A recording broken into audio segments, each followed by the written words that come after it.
Hey guys, happy Thursday. Oh, look at that wind. I am a lion. So you get 5 pennies if you can guess who I am talking about today. It's Upton Sinclair. So let's start from the very beginning. It's a very good place to start. His dad was an alcoholic liquor salesman, and his mother was a suffragette.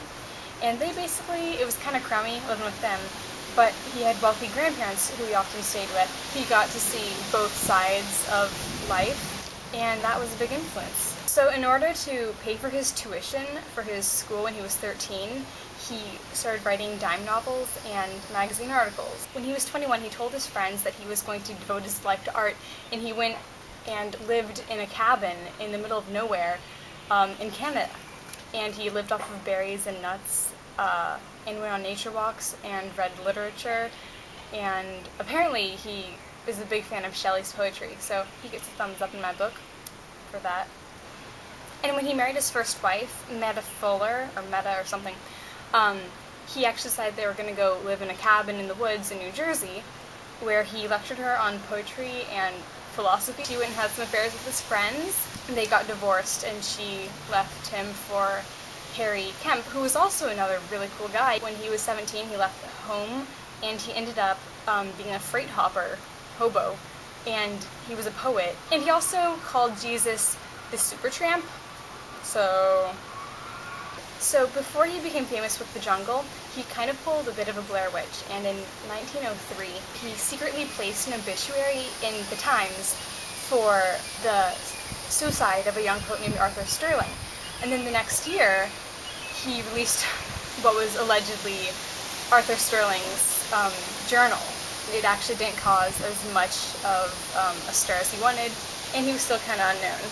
But then in 1904 was when he did The Jungle, and that was all kinds of famous. It inspired all those, food safety and public health acts and whatnot. Teddy Roosevelt, another notorious historical bamf, invited him, he wrote him a 3-page letter and was like, hey, you should come with me.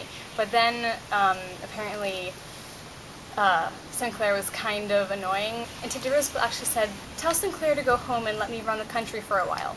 So, yeah. But that's still pretty cool. So with the money that he'd earned from The Jungle once he became famous, he and some other people founded a utopian colony, which was actually burned down 4 months later. But still. After he divorced Meta, he married his second wife, Mary, who he actually believed had telepathic powers. And he kind of dabbled in the paranormal and the psychic. Anyway, he was also involved in politics, and he ran for the Socialist Party and for the Democratic Party. And one of his platforms was called End Poverty in California, which just happens to be epic.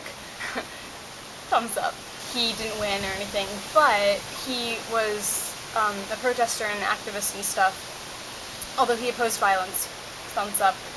In the 60s, he was kind of rediscovered by some of the student groups, and he became the cool old guy who was a speaker on campuses. That's really cool, and he was 90. He died in 68. Basically, he was just a really cool guy. And I will see you tomorrow, Rebecca. Bye! My knees are sweating. What up? Tim Sinclair. I hate to be shallow, but he apparently wasn't that bad on the eyes either. He was described by the New Yorker as a slender, pale young man with soft lips and liquid eyes. Sounds like something out of Twilight, I swear. Oh my god, my cat.